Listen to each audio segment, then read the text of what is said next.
Hello everyone, welcome back to accounts expert, जहां पे आज हम बात करने वाले हैं पिवट टेबल के बारे में।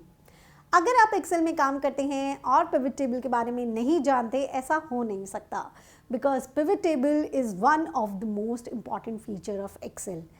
अगर एक्सेल सीख रहे हैं तो पिवट को मास्टर करना इम्पॉर्टेंट है, और अगर आप एक्सेल के साथ अपने प्रोफेशनल लाइफ में और आगे बढ़ना चाहते हो तो पिवट बहुत इंपॉर्टेंट है। तो ये वीडियो बेसिकली एक ग्लिम्स है हमारे लाइव कोर्स की, कि जो हमारा लाइव कोर्स होता है उसमें जो हमारा पिवट वीक है उसका जो पहला सेशन था वो कैसा गया। मेरे एंड से पूछोगे तो बहुत अच्छा गया, लेकिन आपका फीडबैक अभी ज़रूरी है। तो ये जो वीडियो होने वाला है वो पहला सेशन होने वाला है, जहाँ पे हम लोगों ने पिवट के बारे में समझा। अब जल्दी से देखते हैं कि हमने क्या क्या किया। पिवट टेबल आपको रिपोर्ट बना के देती है। किसकी बना के देती है? डेटा की बना के देती है। तो सबसे पहले आपके पास आता है डेटा। जो डेटा मैंने क्लास में यूज़ किया है, इट्स अ ह्यूज डेटा जो कि हम लोगों ने यहाँ पे यूज़ करके अपने पिवट को बनाया है। काफ़ी ज़्यादा एंट्रीज़ हैं ताकि आप बहुत अच्छे से उसे समझ सकें, एंड ये पूरी की पूरी शीट्स भी इसी डेटा को आपको प्रोवाइड करवाया जाएगा। उसके बाद हम लोगों ने क्रिएट किया। देखिए, जो भी डायरेक्टली अगर हम क्रिएट करने जाएंगे ना तो हमें समझ नहीं आएगा, इसीलिए हमने बनाई एक स्टोरी। रिपोर्ट्स बनती है स्टोरीज़ के साथ। तो एक स्टोरी क्या थी कि हमारा खुद का बिजनेस है और हम ई कॉमर्स कोई बिजनेस कर रहे हैं, और हमारे पास अलग अलग कैटेगरीज हैं, अलग अलग प्रोडक्ट्स हैं, तो उसमें कैसे डील करना है, उसमें क्या स्टोरी बनाई, चलिए देखते हैं।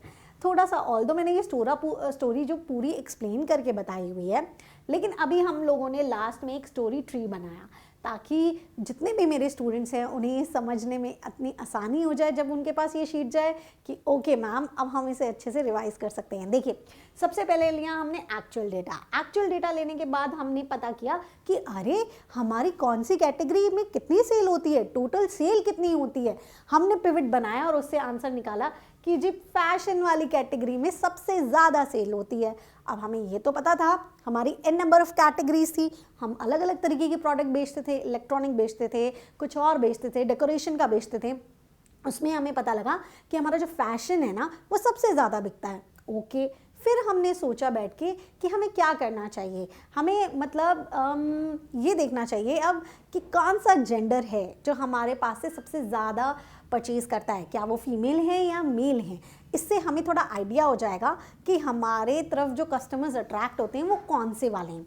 तो उसके बाद मैंने एक और पिवट बनाई जो कि हमें जेंडर बेस्ड हमें रिपोर्टिंग करके दे रही थी, और हमें पता लगा कि फीमेल। अब मुझे दो चीज़ क्लियर थी, एक तो फैशन में कुछ करना है और फैशन में भी फीमेल के लिए कुछ करना है। Okay fine. उसके बाद मुझे कुछ पता करना था कि कस्टमर मतलब पता लगे कि वैल्यूज़, अगर सिर्फ वैल्यूज़ बड़ी होंगी तो समझ आएगा ओके ये प्रीमियम प्रोडक्ट बिक रहा है मेरा, लेकिन वैल्यूज़ कम होंगी, मतलब अगर हमारा कस्टमर ज़्यादा आ रहा है लेकिन टिकट प्राइस कम है, मतलब हमारा जो वैल्यू का है प्रोडक्ट का वो कम है, तो मुझे समझ आएगा कि ओके ये वाला सेक्शन है जो हमें ज़्यादा अप्रोच करता है, हमें एक बेटर अंडरस्टैंडिंग आएगी। उसके बाद हम लोगों ने प्रोडक्ट के बारे में जाना, रीजन जाना, स्टेट जाना, सिटी जाना, बहुत कुछ जाना। ये सारी चीज़ें हम लोगों ने एक एक पिवट टेबल बना के बनाई है। मतलब सोच के देखें, एक इस डिसीजन तक पहुंचने के लिए मैंने 7 to 8 बार पिवट बनाया है। और सिर्फ पिवट नहीं, उसके अंदर देखा जाए, let me just show it to you, कि हमने जब पिवट बनाया तो एक साइड तो हमारी पिवट थी, हम डिसीजन पे पहुंच गए थे, उसके साथ हम लोगों ने अलग अलग टाइप के स्लाइसर्स बनाए हैं। और आज के सेशन में हम लोग इससे भी आगे बढ़ने वाले हैं, हम लोग टाइमलाइन को सीखने वाले हैं। तो मैंने पिवट ऐसे बिल्कुल नहीं पढ़ा है जो हमारा ट्रेडिशनल मेथड है कि ये फीचर सीख लो, वो फीचर सीख लो, इसको ड्रैग करके यहाँ ले आओ, उसको ड्रैग करके यहाँ ले आओ। नो, हम लोगों ने लिया एक प्रोजेक्ट जैसा एक सिनेरियो और इस तरीके से हमने काम किया है। तो अगर आप भी चाहते हैं इस तरीके से सीखना तो आप भी इनरोल कर सकते हैं हमारे लाइव कोर्स में, एंड वो कैसे होगा ये भी बताना मेरी जिम्मेदारी है। एंड इवन ये जो शीट है, ये शीट भी आपको चाहिए होगी, डेफिनेटली प्रैक्टिस करना है, तो ये शीट भी आपको कहाँ से मिलेगी ये बताना भी मेरी जिम्मेदारी है। चलिए मैं आपको बताती हूँ। सबसे पहले आपको करना क्या है, आपको क्रोम पे जाना है। आप क्रोम पे जाने के बाद हमारी वेबसाइट से लॉगिन कर सकते हैं या फिर हमारी ऐप को इंस्टॉल कर सकते हैं जिसका नाम है अकाउंट्स एक्सपर्ट। देखिए, आपको करना क्या होगा, यहाँ पे आपको टाइप करना होगा अकाउंट्स, एस है अकाउंट्स में, याद रखें, expert.app.com। ओके, आप उसके बाद इसे करेंगे एंड हमारी वेबसाइट डायरेक्टली ओपन हो जाएगी आपके लिए, आपको कैटर करने के लिए। देखें, उसके बाद देखिए, जैसे आप अगर हमारे बारे में जानना चाहते हैं तो आप अबाउट अस में जा सकते हैं, लेकिन यहाँ हम चाहते हैं अपना डेटा प्रैक्टिस शीट या फिर इनरोल करना, तो उसके लिए क्या करेंगे, आप कोर्सेज में जाएंगे। कोर्सेज में जाने के बाद आपको यहाँ बहुत सारे कोर्सेज दिखेंगे, लेकिन यहाँ जिसकी मैं बात कर रही हूँ वो ये वाला कोर्स है, which is advance Excel live course. आप इसके अंदर कीजिए, आप इसे क्लिक कीजिए। यहाँ पे जैसे आप नीचे की तरफ जाएंगे आपको यहाँ कंटेंट दिखेगा। कंटेंट में जाने के बाद, just give me a minute, content में जाने के बाद आप यहाँ नीचे की तरफ आए। देखिए ये जितनी भी ऊपर जितनी फाइल्स है ना, फोल्डर्स है ना, ये जितनी भी क्लासेस हो गई हैं उनकी सबकी रिकॉर्डिंग्स आप देख पाएंगे। देखो आपको ये सारी हमारी शीट्स रहती हैं, जो भी हम शीट्स सबको प्रोवाइड कराते हैं, ये हमारी वीडियोज़ रहती हैं। देखें सभी क्लासेस की वीडियोज़ अपलोड हो चुकी हैं। यहाँ से देखिए, यहाँ से हम लोग इसी में ही नीचे की तरफ जाएंगे एंड यहाँ पे हमें फ्री डेटा प्रैक्टिस शीट मिल जाएगी, जिसमें ऑलरेडी पहले से ही डेटा प्रैक्टिस शीट्स अवेलेबल है। यहीं पे ही आपको अपनी ये नई वाली प्रैक्टिस शीट भी अवेलेबल हो जाएगी। और अगर आप कोर्स परचेज करना चाहते हैं तो आपके पास यहाँ कूपन कोड भी अवेलेबल हो जाएगा। जैसे आप ऐप के ऊपर जाएंगे तो आपको कूपन कोड भी मिल जाएगा, तो आप वहाँ जाकर आप इस कोर्स के लिए एनरोल कर सकते हैं। तो ज़्यादा देर नहीं करते हैं, इस वीडियो को यहीं शुरू करते हैं। अगर आप एनरोल करना चाहते हैं तो लिंक डिस्क्रिप्शन में भी मिल जाएगा, वहाँ से चेक कर लीजिए। वीडियो के एंड तक ज़रूर बने रहिएगा और यह हमेशा याद रखिएगा, लाइक शेयर एंड सब्सक्राइब सब कुछ आपके ऊपर है, लेकिन कमेंट करने के लिए मैं ज़रूर कहूँगी, बिकॉज आपका कमेंट है हमारे लिए feedback and feedback is very important. तो चलिए अब ज़्यादा देर नहीं करते हैं, इस वीडियो को यहीं शुरू करते हैं। Let's get started.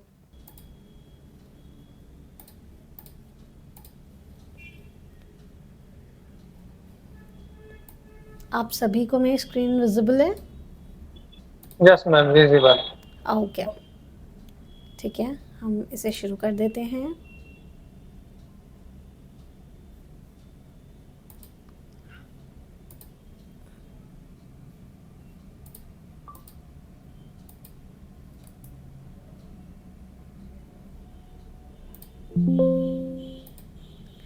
देखिए कल हमने पिवट से शुरू किया था कि हमें अगर कोई भी डेटा को पिवट में बनाना हो तो क्या करेंगे, उसको सेलेक्ट करेंगे एंड मेक श्योर कीजिएगा नीचे टोटल ना रहे, क्योंकि उसकी एक अलग हेडिंग हो जाती है। लो मैं यहाँ से भी डिलीट कर देती हूँ इसे, कंट्रोल माइनस एंड ये किया कंट्रोल ए एंड उसके बाद हम इंसर्ट में गए। इंसर्ट में जाके पिवट टेबल को चूज़ किया।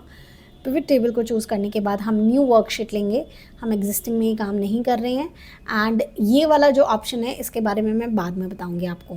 ओके किया, उसके बाद आपके पास इस तरीके का विंडो आ गया, जिसे हम यहाँ पे बोलते हैं फील्ड लिस्ट। यहाँ से आपने सेटिंग्स को करना सीखा था कि कैसे जाके आप अलग अलग तरीके से चीज़ें कर सकते हैं। ओके एंड इसको बोलते हैं फील्ड लिस्ट। अगर आप इसे ऑन करते हैं या ऑफ करते हैं तो आप ये यहाँ से चली जाती है, ठीक है।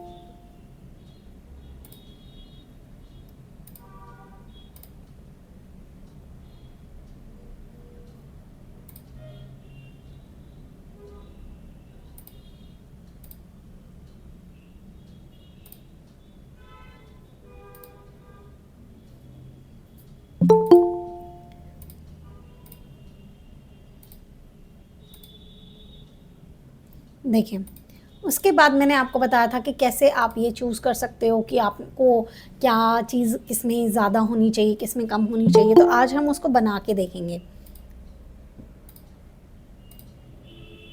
देखें आपको करना क्या है, मान लीजिए आप चाहते हैं, आपके पास डेटा क्या है। हमेशा ना मैं आपको सिर्फ पिवट नहीं सिखा रही हूँ, मैं आपको सिखा रही हूँ रिपोर्ट जनरेशन। अगर रिपोर्ट जनरेशन की बात आई तब आपको कैसे सोचना है, मैं पूरा वो थिंकिंग प्रोसेस आपको समझाते हुए चलूँगी। तो सबसे पहले आपका जो स्टेप आता है किसी भी चीज़ को बनाने के लिए, सबसे पहले एक बात ये समझो, पिवट को यूज़ किस लिए किया जाता है। एक सेकेंड, पिवट का जो यूसेज है, पिवट का जो यूसेज है वो किस लिए है, पिवट टेबल बनाया किस लिए जाता है, रिपोर्ट जनरेशन के लिए। बेसिकली रिपोर्ट्स बनाने के लिए हम लोग पिवट का यूज़ करते हैं। अगर हमें कोई भी रिपोर्ट बनानी है और खुद से फॉर्मूलाज नहीं लगाने हैं तो हम पिवट का यूज़ कर सकते हैं। अब जब रिपोर्ट बनानी है तो हमारा सबसे पहला स्टेप क्या आता है, स्टेप 1, मतलब कभी भी कुछ भी हो तो सबसे पहले आपने ये सोचना है हमेशा कि मुझे चाहिए क्या, मेरे पास है क्या, मेरे पास है क्या। मतलब आप डेटा में जाएंगे, डेटा में जाके ये चेक करेंगे कि आपके पास क्या है। आपके पास सीरियल नंबर है, नेम है, कैटेगरी है, प्रोडक्ट है, रीजन है, सिटी है, स्टेट है, जेंडर है, क्वांटिटी है, रेट है एंड अमाउंट है। ओके, ये तो आपके पास है सारी चीज़ें। सेकंड स्टेप में आप ये खुद से पूछोगे या जो सामने वाले ने जो भी रिपोर्ट मांगी है उससे पूछोगे उसको चाहिए क्या।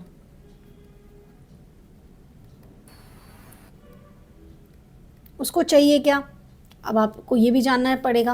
पहले तो पूरा डेटा है, कंप्लीट डेटा है आपके पास। अब मान लीजिए उसने कहा आपको कि उसे चाहिए, देखिए इस डेटा के अंदर ना कैटेगरी है, कहाँ गया, इसके अंदर कैटेगरी है, इलेक्ट्रॉनिक का कैटेगरी दिख रहा है, फैशन का दिख रहा है एंड एक फैशन दिख रहा है, एक डेकोर दिख रहा है, 3 कैटेगरी है। तो कहता कि मुझे ना ये चाहिए कि मैं ये जानना चाहता हूँ मेरी ईच कैटेगरी ने कितना सेल किया है, मतलब अमाउंट, टोटल अमाउंट जानना चाहता हूँ किसकी, कि मेरी ईच कैटेगरी ने क्या सेल किया है। कैटेगरी ने कैटेगरी वाइज मुझे सेल चाहिए, वो भी टोटल सेल चाहिए। ठीक है, अब आपको ये पता लग गया कि आपको चाहिए क्या, मेरे पास क्या है और चाहिए क्या। स्टेप थ्री आपके पास आता है। अब आपको दोनों चीज़ पता लग गई कि आपके पास है क्या और सामने वाले को चाहिए क्या। अब आपको चाहिए कि कैटेगरी को टोटल सेल दिखाना है तो मुझे कितने कंपोनेंट्स चाहिए होंगे। ये चीज़ दिखाने के लिए मुझे क्या क्या चाहिए होगा। एक तो मुझे कैटेगरी के नेम चाहिए होंगे कि मेरे पास क्या कैटेगरी है, ठीक है, और दूसरा मुझे सेल के लिए वो अमाउंट चाहिए होगा टोटल, जहाँ जहाँ ये कैटेगरी लिखी होगी आपके पास तो सेल की शीट है तो अमाउंट चाहिए और उसका सम चाहिए बेसिकली, है ना। अगर मान लीजिए आपके पास यहाँ पे, मैं एग्जाम्पल दे रही हूँ, चलो लिख के नहीं बता रही, एग्जाम्पल दे रही हूँ। मान लीजिए आपके पास 10,000 एंट्रीज़ हैं, 10,000 एंट्रीज़ हैं, आपने एक्सेल में एंट्रीज़ की हुई हैं एंड वहाँ पे जैसे ही आप पर्सन का एंट्री लिखते हो कि पर्टिकुलर पर्सन आपसे ये परचेज़ करके गया है, तो आप जब एंट्री करते हो एक्सेल में तो उसका कैटेगरी भी लिखते हो कि इस कैटेगरी में से लेके गया है। तो वो कैटेगरी बार बार रिपीट हो रही होगी। आपके पास 3 ही कैटेगरी है और आपके पास कस्टमर 1000 आते हैं तो ऑब्वियसली वो रिपीटेड कैटेगरी लेके जा रहे हैं ना। कोई इलेक्ट्रॉनिक बार बार ले जा सकता है, कोई फैशन की चीज़ बार बार ले जा सकता है, राइट। तो वो रिपीट हो रही है तो आपको उनका क्या चाहिए, यूनिक नेम चाहिए। कैटेगरी नेम का मतलब क्या हो गया, यूनिक नेम चाहिए।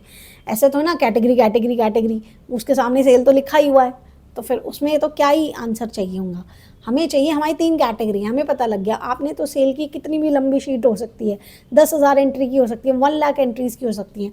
मुझे क्या चाहिए, कितनी कैटेगरीज हैं ये आए, मुझे पता होना चाहिए। अब तो छोटा डेटा था, मैंने देख के बता दिया। बड़ा डेटा होगा तो मुझे नहीं पता, हो सकता है 150 कैटेगरीज हो सकता है 200 कैटेगरीज हो, है ना। तो वहाँ पे एक तो मुझे यूनिक कैटेगरीज चाहिए, मतलब कैटेगरी का नेम चाहिए। हाँ जी मिस्टर देवनाथ बताइए। यस मिस्टर देवनाथ बताइए।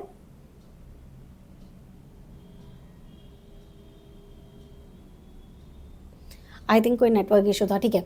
तो एक तो हो गया मुझे कैटेगरी का नेम चाहिए। दूसरा चीज़ मुझे क्या चाहिए, सेल चाहिए। अभी मुझे इलेक्ट्रॉनिक कितनी बार बिका है अब उसका सेल चाहिए। तो जर्नली हम लोग क्या कर रहे थे, जब नॉर्मल डेटा था हम समइफ से कर रहे थे, जनवरी फरवरी ऐसा कर रहे थे ना। हमें किसी पार्टी का नेम चाहिए तो उस पार्टी ने बार बार खरीदा है तो भी हम समइफ लगा रहे थे। अब यहाँ हमें ये करने की ज़रूरत नहीं पड़ती, ये ऑटोमेटिकली हमें टोटल देगा। टोटल किसका चाहिए, सेल का चाहिए। आपको ये चीज़ समझ आई। अब चलो इसकी रिपोर्ट बनाते हैं।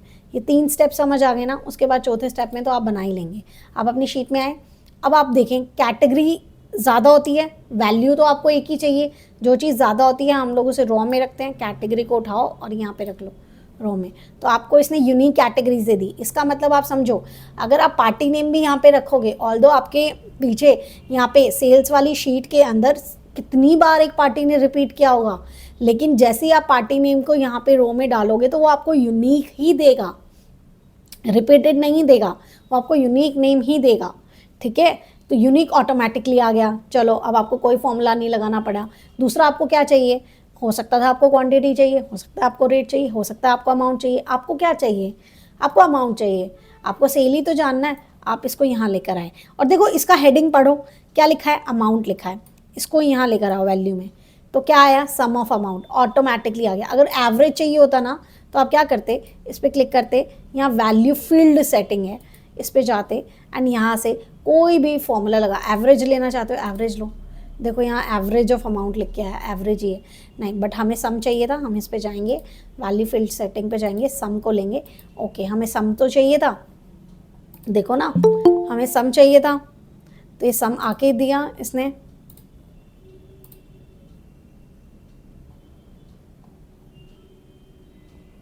हमें सम चाहिए था और हमारे पास सम आ गया है। इस तरीके से हम बहुत बेसिक, देखो जैसे मैं बाहर क्लिक करती हूँ फील्ड सेटिंग चला जाता है, इस पर क्लिक करो फील्ड सेटिंग आ जाएगा। इस तरीके से हमारी देखो एक छोटी सी रिपोर्ट तैयार हो गई ना। आपको टाइम क्या लगा, आपने क्या क्या सोचा, मेरे पास क्या था, मेरे पास ये सब था, आपको चाहिए क्या, कैटेगरी वाइज चाहिए, ओके फाइन, मैं कैटेगरी वाइज बना के दूंगा।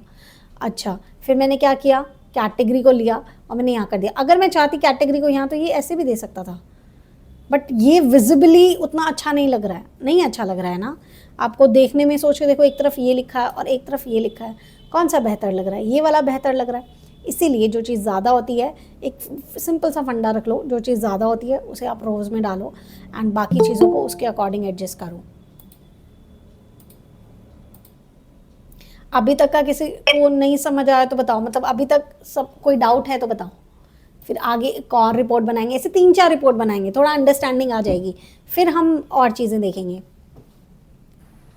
मैडम एक पूरा पिवट को कंप्लीट करते हैं, सो कुछ डाउट है तो आपको कॉल करो, बताओ, will get back to you madam, because एक पिवट में क्या क्या कर सकते हैं वो सब एक बार बता देंगे तो then if have any doubt will call. अभी तक तो कुछ डाउट नहीं है। Okay okay sir, thank you. देखें, एक तरीका ये था, अभी मान लीजिए आपको एक और रिपोर्ट बनानी है, तो क्या आपने वापस से जाके एक्चुअल में जाएंगे और वापस से इसको क्रिएट करेंगे, वापस से जाके करना है? नहीं, आप चाहें तो एक ही में मल्टीपल इन्फॉर्मेशन ले सकते हैं। एक तरफ से आपको कैटेगरी का इन्फॉर्मेशन चाहिए था, अब आप कह रहे हो कैटेगरी तो ठीक है, चौथा स्टेप आप सामने वाले से ये पूछ लो और क्या चाहिए। एक बार तो आपने क्रिएट कर लिया बेसिक, उसके बाद अगर वो अपना एडिशनल कुछ बता रहा है, एडिशनल कि उसको और कुछ चाहिए तो बता सकता है। अब आपको कह रहा है कैटेगरी तो ठीक है, लेकिन कैटेगरी के अंदर भी मुझे ये बताओ मेल ने कितना खरीदा और फीमेल ने कितना खरीदा, क्योंकि मेरे डेटा के अंदर मुझे जेंडर का भी इंफॉर्मेशन दिया हुआ है कि ये पर्टिकुलर परचेज किसने की है, किसी मेल ने की है या किसी फीमेल ने की है। ओके, तो हम आराम से कर सकते हैं। देखो आप अपना एक्चुअल डेटा को देखो, यहाँ पे जेंडर में मेल फीमेल दिया हुआ है, तो आप आराम से कर सकते हो। अब उसी के अंदर अगर हमें करना है तो जेंडर को, जैसे मेल एंड फीमेल है तो आप इस तरीके से लिख सकते हो। अगर आप चाहते यहाँ पे भी कर सकते थे, लेकिन ये इस तरीके से दिखा था, ये मुझे सूटेबल नहीं लगता है। देखो वही फंडा यहाँ पे भी काम आएगा, जो चीज़ कम है उसे कॉलम में डाल दो। इस फंडा से आप चलोगे ना, एक थोड़ा सा वैसा है, रो है ये, थोड़ा सा मतलब सोचने का तरीका, लेकिन ये काम करता है कि आप जेंडर को, कम है ना, मेल एंड फीमेल दो कैटेगरी है सिर्फ, एंड वहाँ पे कैटेगरी में 3 कैटेगरी और भी हो सकती हैं, तो आप मेल फीमेल को यहाँ रखो। अब देखो आपका ये लिस्ट उसने पूरा तैयार करके दिया। आपको अमाउंट ही चाहिए था, उसने बाइफरकेट कर दिया। पहले बाइफरकेशन नहीं थी, आपको ये नहीं चाहिए, आप इसको उठा के ऐसे ड्रैग कर सकते हो। देखो टोटल आपका 31055 यही आ रहा है, लेकिन जैसे ही जेंडर में आपने कॉलम डाला तो इसने इस चीज़ को बाइफरकेट कर दिया, टोटल आपका वही का वही है, क्योंकि अमाउंट तो वही रहने वाला है ना। बस अब आपको उसमें और भी चीज़ें देखनी थी, आपको ये देखना था पर्टिकुलरली फीमेल ने कितना खरीदा और पर्टिकुलरली मेल ने कोई चीज़ कितनी खरीदी है, और ये आपके सामने आ गया है। अच्छा, मान लीजिए आप एक ही चीज़ को 2 जगह वो करना चाहते हैं, 2 तरीके से करना चाहते हैं, 2 जगह उसको वो करना चाहते हैं, मतलब 2 तरीके के आंसर्स चाहते हैं, मेरे कहने का मतलब ये है। तो आपने एक तो कॉलम में रखा, दूसरा मान लो आप जेंडर आके यहाँ पे आके इसको डाल देते हो कि मुझे ये भी जानना है, क्या जानना है, पहले जानना सोचो। तीसरा कंपोनेंट आपको क्या बता रहा है, एडिशनल कंपोनेंट, यहाँ पे मैं लिखती जाती हूँ, ये स्टेप्स नहीं है, ये मैं अब आगे बना रही हूँ ताकि आपको एक एक चीज़ें पता रहें, ताकि बाद में रिविजन करो तो याद रहे। नेक्स्ट कंपोनेंट क्या है, नेक्स्ट आपको क्या कह रहा है कि मुझे ना ये जानना है काउंट, मतलब अगर मेल ने खरीदा, आपने अभी तो एक वैल्यू बता दी है, मतलब कितने लोगों ने खरीदा है। हाँ, कितने मेल ने खरीदा है और कितने फीमेल ने खरीदा है, कितने मेल, मतलब काउंट बताओ मेल का और फीमेल का, मतलब कितने लोगों ने खरीदा है, कितने लोगों के बीच में बटा हुआ है ये अमाउंट, कितने लोगों ने खरीदा है। कॉलम में लगा सकते हैं ना मैडम उसको, मेल एंड फीमेल। देखें, अच्छा ये इसी में ही है, ओके। देखें, इस पर क्लिक करें, जेंडर को दोबारा हम यहाँ पे करेंगे तो ये नहीं आएगा सेम में, क्योंकि वो आ चुका है। अच्छा, मुझे क्या चाहिए, क्योंकि मेल और फीमेल अभी यहाँ पे कैटेगरी है, मुझे तो जब भी हम कोई कैलकुलेशन चाहते हैं ना, जैसे मुझे अमाउंट में कैलकुलेशन चाहिए थी, है ना, तो मैंने उसको वैल्यू में रखा कि मेरी अमाउंट को सम करके दे दो। अभी जब जेंडर का जो है मेल और फीमेल है, उसका कैलकुलेशन चाहिए मुझे कि कितने मेल और कितने फीमेल, तो एक बार के लिए मैंने उसे उठा के मैंने यहाँ रखा, ये अपने आप से सजेस्ट कर देता है आपको काउंट। अगर आपको कुछ और चाहिए होता तो आप राइट क्लिक कर, सॉरी, ये ड्रॉप डाउन पे क्लिक करते, वैल्यू फील्ड सेटिंग पे जाते और यहाँ से कुछ भी सेलेक्ट कर लेते, सम सेलेक्ट कर लेते, लेकिन ये नहीं चाहिए, मुझे काउंट चाहिए था। अब मुझे पता लग रहा है डेकोर के अंदर ये अमाउंट फीमेल ने खरीदा, और कितनी फीमेल ने खरीदा, 49 फीमेल ने खरीदा है, उसने उसी में ही दे दिया है। देखो यहाँ पे इसका सबमिशन ऑफ वैल्यूज़ आ गया है कि वो एक ही लेबल के अंदर आपको दोनों चीज़ प्रोवाइड करा रहा है, कि आपको वैल्यू बता रहा है और साथ ही साथ में यहाँ पे आपको काउंट बता रहा है कि कितनी फीमेल्स ने खरीदा है। अगर ये अमाउंट मेल की है, डेकोर में मेल ने इतना खरीदा, तो कितने मेल ने खरीदा है, 23 मेल्स ने खरीदा है। अगर इलेक्ट्रॉनिक में ये अमाउंट है तो ये अमाउंट कितनी फीमेल ने मिलके खरीदा है, मतलब मिलके इन द सेंस कितनी फीमेल ने खरीदा है। Number of females 57 and males 50, number of females 83, males 50। एक बात मुझे इस रिपोर्ट को देखकर समझ आ रही है, दो बात समझ आ रही है। पहली बात ये समझ आ रही है कि हमारे कस्टमर्स में फीमेल ज़्यादा हैं, करेक्ट। रिपोर्ट बनाना ही नॉर्मल चीज़ नहीं, मतलब रिपोर्ट बनाना ही वो नहीं है, ओनली काम नहीं है, उसको समझना भी काम है।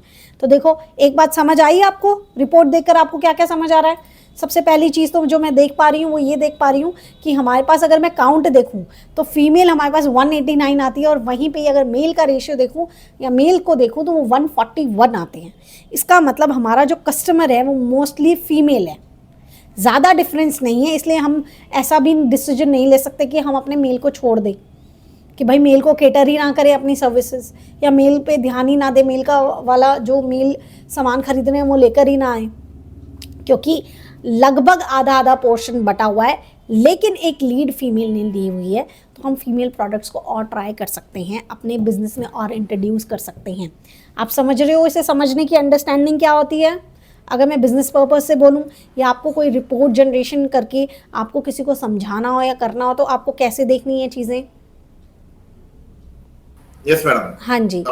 नेक्स्ट चीज़ आप जो देख पा रहे हैं वो क्या देख पा रहे हैं कि अगर आप देखेंगे इधर आपको ग्रैंड टोटल मिला हुआ है, टोटल ऑफ सम, ठीक है, और यहाँ पे इन तीनों को देखोगे तो आपको समझ आएगा आपका फैशन वाला ज़्यादा बिकता है, फैशन वाला ज़्यादा बिकता है, और सबसे कम जो चीज़ बिकती है वो डेकोर की बिकती है। तो अब आपको अगर अपने बिजनेस में डिसीजन लेना था कि मुझे अगर इन्वेस्टमेंट करनी है तो मैं कौन से सेक्टर में इन्वेस्टमेंट करूं, क्या मैं डेकोर में करूं, इलेक्ट्रॉनिक में करूं, फैशन में करूं, तो अब मुझे आंसर मिल गया कि मुझे फैशन में और इन्वेस्टमेंट करना चाहिए, क्योंकि यहाँ पे मुझे अच्छा रिस्पांस मिलता है। और वो भी किस में करना चाहिए, फीमेल वाले में करना चाहिए, क्योंकि फीमेल्स का कस्टमर जो है हमारा फीमेल ज़्यादा आता है इन कंपैरिजन टू मेल। तो यहाँ से मैंने डिसीजन मेकिंग की, डिसीजन क्या बनाया कि सबसे पहली अगर कैटेगरी में सबसे ऊपर रखती हूँ तो वो कौन सा कैटेगरी है, हमारा फैशन का कैटेगरी है, क्योंकि सबसे ज़्यादा हमें सेल देती है। अच्छा, फैशन में मुझे क्या सबसे ज़्यादा सेल करना चाहिए, मतलब किसके बारे में ज़्यादा सोचना चाहिए, फीमेल प्रोडक्ट्स के बारे में ज़्यादा सोचना चाहिए, जो फीमेल का आउटफिट है उसके बारे में ज़्यादा सोचना चाहिए, क्योंकि वहाँ करने से क्यों, क्योंकि मेरे पास कस्टमर फीमेल का ज़्यादा है। अगर मैं सेकंड कुछ सोचती हूँ तो वो फैशन में ही मेल का सोचूंगी, क्योंकि मेरे पास अगर मैं कस्टमर की बात करूँ तो यहाँ फीमेल 57 आ रही है, यहाँ 50 आ रही है, लेकिन उससे ज़्यादा परचेज तो यहाँ पे, उससे ज़्यादा सेल तो मैं मेल को कर दूँगी यहाँ पे, तो मैं मेल को भी केटर कर सकती हूँ, लेकिन प्रोपोर्शनेटली मैं कम केटर करूँगी, फीमेल को ज़्यादा केटर करूँगी, ठीक है। उसके बाद अगर मेरी सेकेंड कैटेगरी कोई आएगी तो वो इलेक्ट्रॉनिक आएगी, और उसके बाद थर्ड जो आएगा वो हमारे पास डेकोर आएगा। डेकोर में मेल वाले पोर्शन को तो मुझे बंद ही कर देना चाहिए था, बिकॉज देखो कितने लेस नंबर ऑफ कस्टमर्स हैं। हाँ, ये वाली चीज़ हम रख सकते हैं, जो फीमेल को अट्रैक्ट कर रही हैं, जो अमाउंट डेकोर में है वो हम रख सकते हैं, बिकॉज इसमें इसमें इसमें ज़्यादा डिफरेंस नज़र नहीं आ रहा, ऐसे सिग्निफिकेंट डिफरेंस नहीं है, बहुत बड़ा डिफरेंस नहीं है कि मुझे अपने बिजनेस के ये वर्टिकल्स बंद ही कर देने चाहिए। ठीक है, तो ये अंडरस्टैंडिंग होती है अपनी किसी पर्टिकुलर कोई पिवट आप बनाते हो तो उसे समझने की। बनाना इज़ ओके बट समझना इज़ समथिंग जो कि आना चाहिए। अगर समझना आ गया ना तो फिर बनाना क्या है वो भी समझ आ जाता है, क्योंकि तब आपको है ना नॉलेज हो जाती है मुझे चाहिए क्या। तब आपको समझ आ जाएगा, अच्छा मुझे ये चीज़ें चाहिए। बताओ, अभी तक किसी को कोई भी किसी भी बात में डाउट होता है, कोई भी सिनेरियो समझने में डाउट होता है तो आप मुझसे पूछिए।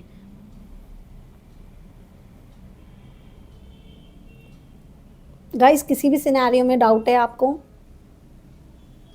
Hello ma'am. हाँ अभी जी, तक नहीं है। Hello ma'am. Okay okay okay okay, हाँ मैं हाँ जी मिस्टर कुमार बताइए। मैं मैम को ओके, मैं बोल रहा हूँ कि हमको ग्रुप में नहीं जोड़ पाए मैम। अच्छा ग्रुप में नहीं हुए हैं, कोई बात नहीं, मैं सेशन के बाद आपको ग्रुप में ऐड करवा दूँगी।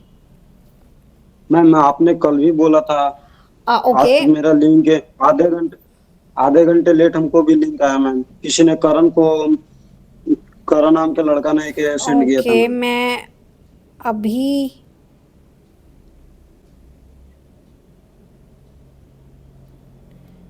एक सेकेंड रुकिए आप। चलिए, अभी यहाँ पे पब्लिकली आपका नंबर भी वो हो जाएगा, मैं सेशन के बाद आपका कराती हूँ।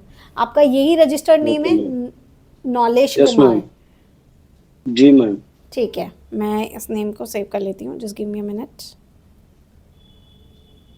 ठीक है, मैं करा दूँगी। I am so Okay. Sorry for that. चलिए, अब हम आगे बढ़ते हैं। देखो, अभी तक मैंने ये अंडरस्टैंडिंग ले ली, इतना अंडरस्टैंडिंग वैसे तो काफ़ी नहीं है, बट फिलहाल के लिए डिसीजन मेकिंग के लिए हमें बहुत ज़्यादा डीप जाना होता है। फिलहाल के लिए मैं इस अंडरस्टैंडिंग से भी ओके हूँ कि मुझे ये पता लग गया कि मुझे किस कैटेगरी में काम करना है और किस सेक्शन के लिए काम करना है।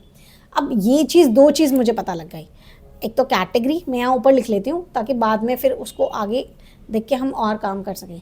एक तो कैटेगरी पता लग गई, और फिर मुझे पता लग गया कि मुझे किस जेंडर के लिए काम करना है। मुझे फीमेल वाले जेंडर के लिए ज़्यादा काम करना है फैशन में। ओके, अब बात आती है कि देखो, जब मैं एक्चुअल में गई तो मैंने देखा कि जो प्रोडक्ट है वो भी तो बहुत सारे हैं। मेल का भी ड्रेस है, एक फीमेल का भी ड्रेस है, एंड नीचे साड़ी है, सूट है। तो मुझे किस चीज़ का काम बढ़ाना चाहिए ये तो मुझे नहीं मालूम। तो क्या करूँगी मैं? अपनी शीट में जाऊंगी। अब मुझे ऑब्वियसली प्रोडक्ट वाला फैक्टर भी चेक करना पड़ेगा कि चलो मैं इन्वेस्टमेंट तो कर रही हूँ एंड फीमेल के लिए तो करना है, लेकिन मैं किस फैक्टर को ध्यान रख के करूँ। देखो, फील्ड लिस्ट नहीं आ रही है ना, कभी कभी नहीं आती है, आप इसे ऑन कर लीजिए। तो अब बेसिकली मुझे प्रोडक्ट देखना है, तो प्रोडक्ट को भी मैं यहाँ पे इंसर्ट करती हूँ। तो देखो, अब मुझे क्या करना है, फैशन वाली चीज़ करनी थी ना, तो मैं ये जो माइनस का साइन है इसको ऐसे कर दूँगी कि मुझे इन दोनों के बारे में अभी देखना ही नहीं है, क्योंकि मेरा हेड क्लियर है कि मुझे फ़ैशन के बारे में जानना है। मेरा हेड उस चीज़ में क्लियर है कि मुझे फ़ैशन के बारे में, क्योंकि मैंने पहले इस चीज़ को एनालाइज कर लिया था कि मेरा फ़ैशन वाला कैटेगरी अच्छा कर रहा है। अच्छा, मुझे ये भी एनालाइज मैंने कर लिया था कि मुझे फ़ीमेल वाली चीज़ में देखना है, तो मैं फ़ीमेल वाले में देखूँगी, फ़ीमेल वाले सेक्शन में यहाँ पे देखूँगी। अच्छा, यहाँ पे मैं काउंट देखती हूँ कि अगर मैं वैल्यू के टर्म्स में देखूँ तो भी सारी आ रही है, एंड काउंट की टर्म्स में देख रही हूँ तो भी सारी आ रही है। इसका मतलब देख रहे हो, आपका जो मैं देख रही हूँ मेजर चंक आ रहा है वो साड़ी से आ रहा है, और उसके बाद सूट से आ रहा है, और कस्टमर के नंबर्स से भी देखा जाए तो ये चंक यहाँ पे आ रहा है। और मैं ये देख सकती हूँ कि अगर मैं मेल को भी देखूँ तो मेल भी लाइक लकीली ये वाला चंक यहाँ पे भी ज़्यादा आ रहा है। तो इसका मतलब मेरे पास तो लाइक सोने पे सुहागा टाइप वाला सिचुएशन है कि अगर मैं इन दोनों में इन्वेस्ट करती हूँ और यहाँ पे एक्सपैंड करती हूँ अपने बिजनेस को, तो मुझे फ़ायदा ही फ़ायदा है। क्योंकि मैं पहले फैशन के अंदर, देखो मैंने जब पहले भी उसके बात की थी, एनालिसिस की बात की थी, तो मैंने ये कहा था फैशन के अंदर मैं फीमेल वाले सेक्शन में एक्सपेंशन करना चाहती हूँ। एंड उसके बाद जस्ट बिकॉज मेरे पास यहाँ पे जो नंबर था वो 68 था कस्टमर्स का, एंड जो वैल्यू थी सबसे ज़्यादा थी, तो मैं मेल वाले सेक्शन में ही एक्सपैंड करना चाहती हूँ कि वहाँ पे ही एक्सपेंशन हो जाए। उसके बाद मैं इलेक्ट्रॉनिक में जाना चाहती हूँ बिकॉज वहाँ पे जो है वो रेशियो भी कम है और लगभग इक्वल सा चल रहा है। तो उस पर मेरे को उतना इंटरेस्ट नहीं था जितना मुझे फैशन वाली कैटेगरी में दिखा in terms of the number, ठीक है, तो यहाँ पे ये चीज़ देखने के बाद तो आपके पास एकदम हेड क्लियर हो जाएगा कि मुझे इन्वेस्ट फैशन के अंदर साड़ी एंड सूट में करना है। अगर ऐसा होता ना कि यहाँ मेल में ये चीज़ ज़्यादा होती, ये चीज़ ज़्यादा होती, तो शायद आप थोड़े और कंक्लूड नहीं कर पाते कि आपको किस साइड ज़्यादा जाना चाहिए। वहाँ फिर आप अजम्पशन में भी चलते और डेटा पे थोड़ा कम रिलाई करते, आप अजम्पशन पे रखते और थोड़ा सा मार्केट की तरफ देखते। अगर अब आप डेटा की तरफ देख रहे हो सिर्फ कि मुझे डेटा देखना है, तो आपके लिए तो मतलब विन विन सिचुएशन है कि अगर आप साड़ी एंड सूट में इन्वेस्ट करते हैं तो आपका फीमेल वाला जो सेक्टर है वो भी केटर हो जाएगा, और इवन आपका मेजर चंक मेल वाले सेक्टर का भी केटर हो जाएगा। मेल वाला सेक्टर भी आपका यही परचेज कर रहा है। तो ये थिंकिंग हम रखते हैं जब भी हम कोई भी रिपोर्ट बनाते हैं। Just give me a minute, late me just remove it first. And आपको ये जो प्लस माइनस थी वो भी समझाती हूँ।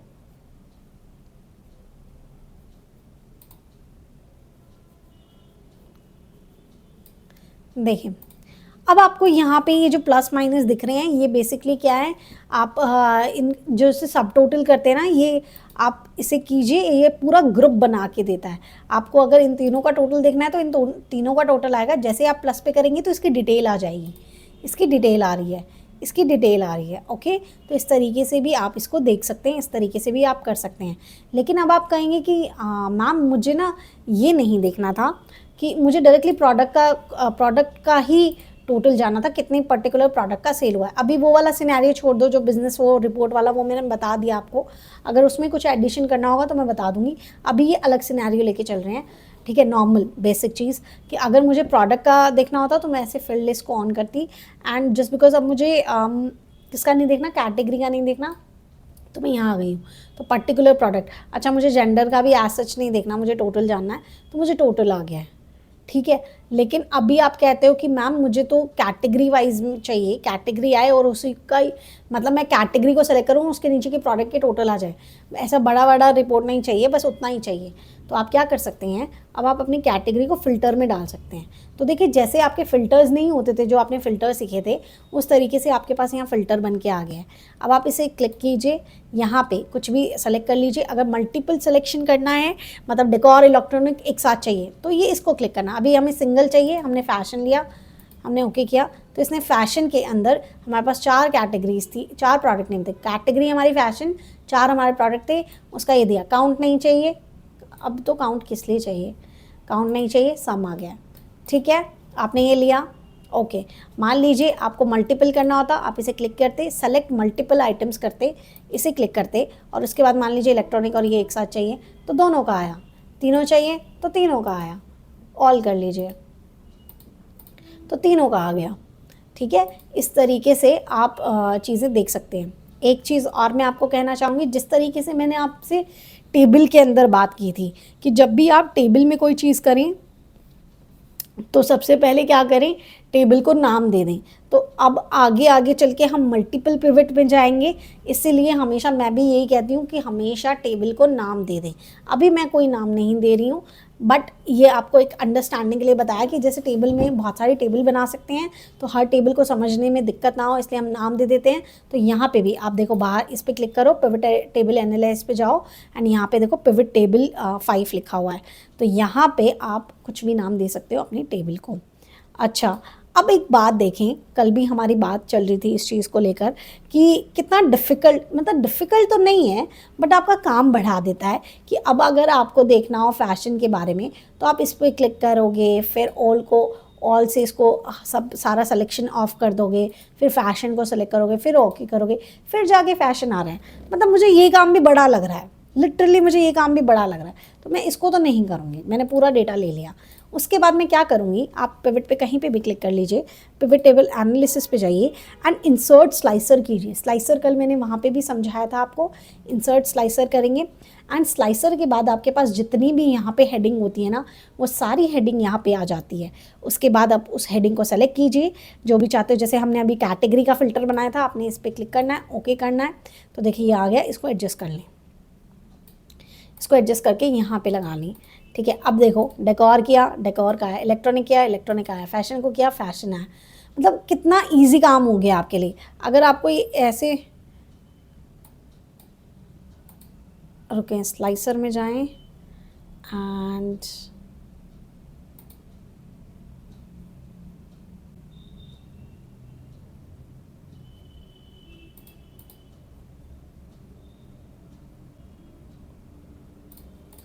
चलें, कोई नहीं, इसे सेलेक्ट करें और यहाँ पे इसे यहाँ पे भी, यहाँ पे ठीक है अभी के लिए, इसको छोटा कर लीजिए, इतना काफ़ी है या इतना काफ़ी है, ठीक है। तो आप ये कर सकते हैं। एक चीज़ मैंने आपको उस टाइम पे भी स्लाइसर में बताई थी, मैं अभी दोबारा बता देती हूँ। ये देखो, अभी के लिए मेरा फैशन सेलेक्टेड है, इलेक्ट्रॉनिक सेलेक्टेड है, डेकोर सेलेक्टेड है। मान लीजिए मुझे मल्टीपल सिलेक्शन करनी है, जो कि मैंने फ़िल्टर में भी बताया, जब मल्टीपल सिलेक्शन करनी होती है तो आप सेलेक्ट करते हो सेलेक्ट मल्टीपल आइटम्स। तो आप क्या करेंगे, आप ये जो 3 डॉट्स हैं इसे क्लिक करेंगे, ये ऑन हो जाता है, देखो ये ऑन हो गया, इसका कलर चेंज हो गया। इस पर क्लिक करोगे ऑफ हो जाता है, इस पर क्लिक करो ऑन हो गया है। उसके बाद आप जिस पे क्लिक करोगे वो सेलेक्ट हो जाएगा। जैसे डेकोर सेलेक्टेड था, उसके बाद मैंने फैशन सेलेक्ट कर दिया, तो देखो यहाँ पे सिलेक्शन आ गई है डेकोर एंड फैशन की। इलेक्ट्रॉनिक भी करना है, क्लिक कर दो, नहीं चाहिए इसको करो आप, उसके बाद एक को क्लिक करोगे वो एक ही होता रहेगा। देखो तीनों को करना है तो इससे करेंगे। मान लीजिए आपने इसको ऑन करके कुछ ये दोनों का रखा था, अब आपको अचानक से है कि यार मुझे कुछ फ़िल्टर नहीं चाहिए, मुझे पूरा डेटा चाहिए, आप इसे फ़िल्टर को क्रॉस कर दो तो फ़िल्टर हट जाएगा, पूरा डेटा आ जाएगा। अभी ये छोटा डेटा है तो आपको लग रहा है कि अरे मैम डायरेक्टली कर लेंगे ना, इतना क्या करने का है। लेकिन जब आपके पास डेटा बहुत बड़ा होगा, कैटेगरी भी सोचिए, देखो अभी मैं यहाँ पे तो 3 कैटेगरी है, यहीं पे ही आपको 20 कैटेगरीज दे दूँ तो ये इतना बड़ा बन जाएगा। अब आप नीचे जाके चेक करते रहोगे, चीज़ें करते रहोगे, है ना। तो वहाँ पे ये वाले जो ऑप्शंस हैं वो काम आते हैं। ओके, यहाँ 3 कैटेगरी है, इसलिए आपको लग सकता है कि हम मैन्युअली कर लेंगे, लेकिन ये ऑप्शंस आपके काम आएंगे। आप इसे ऑफ कर लीजिए। इस तरीके से आपका स्लाइसर काम करता है। ठीक है, अभी तक किसी को कोई डाउट है? No ma'am, it's okay. Okay,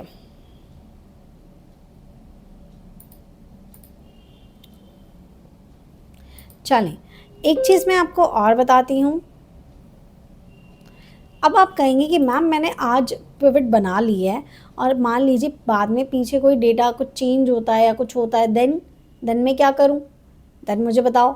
तो आप क्या कर सकते हैं, आप इस पर क्लिक करेंगे, पिवट टेबल में जाएंगे एंड यहाँ पे रिफ़्रेश का ऑप्शन होता है, आप रिफ़्रेश ऑल करेंगे, सब कुछ रिफ़्रेश हो जाएगा। आप चेंज करके देखते हैं, एक्चुअल डेटा है ये हमारा, राइट। एंड इसके अंदर देखो, पहले हमें ना इसको कहीं कॉपी करना पड़ेगा ताकि अमाउंट्स कॉपी हो जाएं।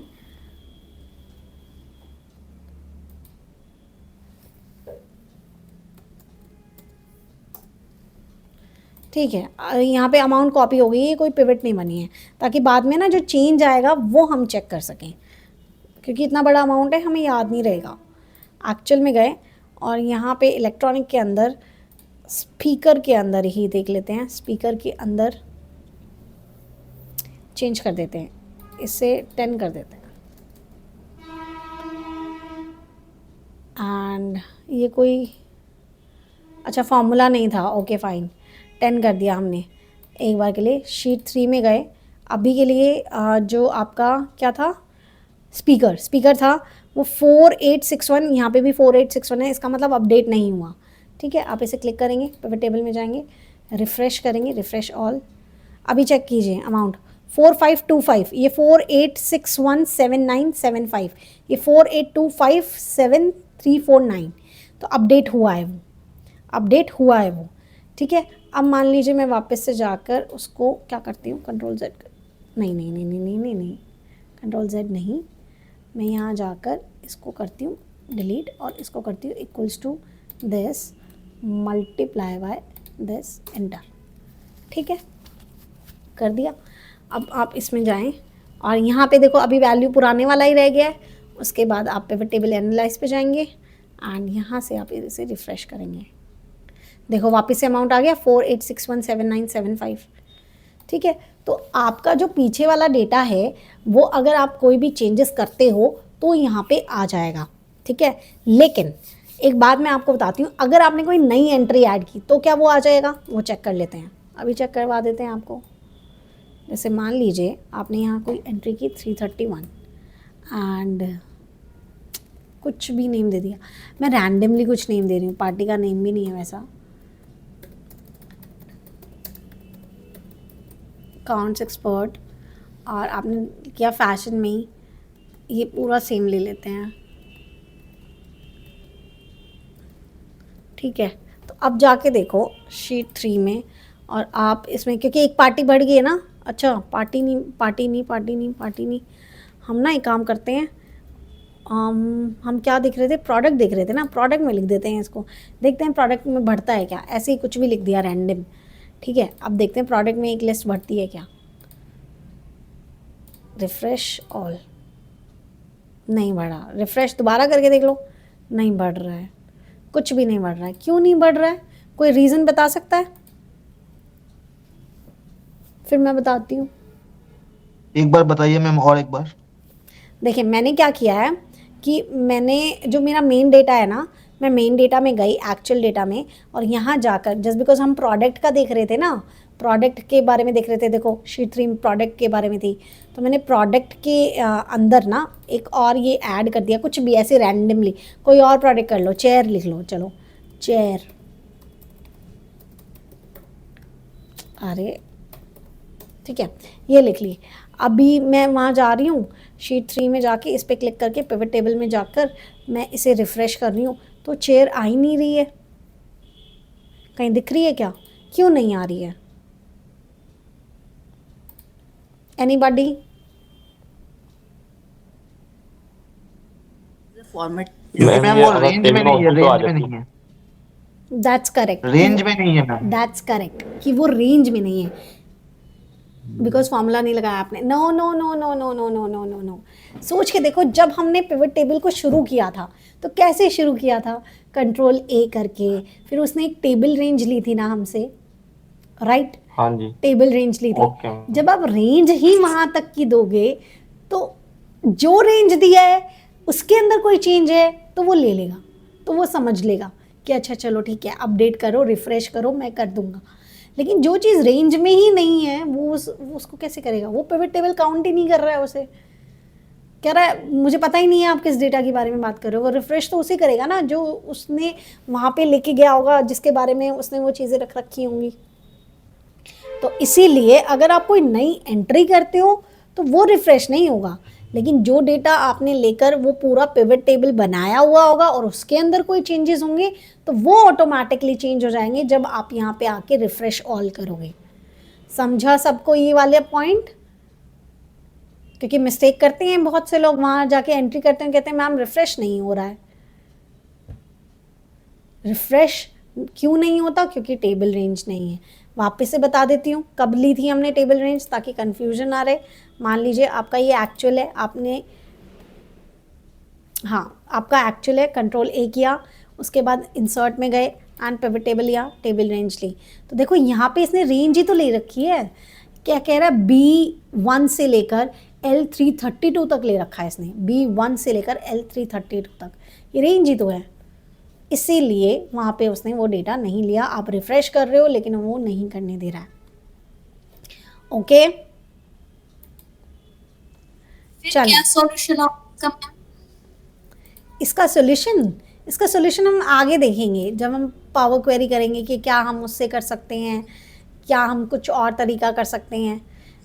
अभी के लिए हम बेसिक में चल रहे हैं। एंड यहाँ पे ये रिफ़्रेश वाली चीज़ इतने पे ही एप्लीकेबल होती है। अगर आप रिफ़्रेश की बात करोगे तो इतने पे ही एप्लीकेबल होता है कि आपकी जो शीट है वो जहाँ तक की रेंज लिया आपने वहीं तक ही वो होती रहेगी। एक तरीका और भी कुछ लोग करते हैं कि आप क्या करें, एक्चुअल में जाएं, इसे सेलेक्ट करें और उसके बाद पिवट टेबल लें। उप्स सॉरी, मैंने पूरा नहीं सेलेक्ट किया है क्या? हाँ, अभी करके देखते हैं इसको। नहीं, इससे ये नहीं ले पा रहा है। ओके, तो हाँ, इसका कोई और तरीका पावर क्वेरी के टाइम पे ही देखेंगे, बिकॉज पावर क्वेरी आपको हेल्प करती है बहुत सारे टेबल्स जोड़ने के लिए, बहुत सारी शीट्स को जोड़ने के लिए, अलग अलग वर्कबुक्स को जोड़ने के लिए। तो वहाँ पे हम इसे देख सकते हैं। लेकिन अभी के लिए ये मतलब इतना ही है कि जितना डेटा आपने लिया है उतने पे ही आप पिवट कर पाओगे, मतलब अपने लिए रिपोर्ट बना पाओगे। ओके, नेक्स्ट मैं आपको क्या बता रही थी? हाँ, इसी के अंदर वो सिनेरियो बता रही थी एक और। चलो, जो लास्ट सिनेरियो कर रहे थे ना, कितने लोगों ने कितना ख़रीदा है वो कर लिया था। उसके बाद हमने क्या किया था, प्रोडक्ट क्या था। मैं यहाँ लिख देती हूँ ताकि आप बाद में जब भी रिवाइज़ करो तो आपको दिक्कत ना आए। नेक्स्ट हमारा क्या आया था कि कौन सा प्रोडक्ट ख़रीदा है।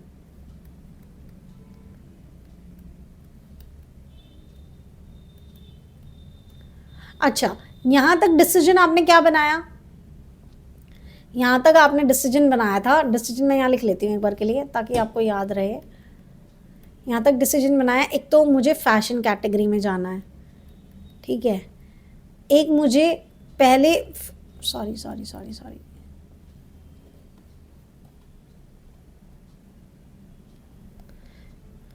पहले तो फीमेल के लिए सोचना था एंड देन हम मेल के लिए सोचेंगे।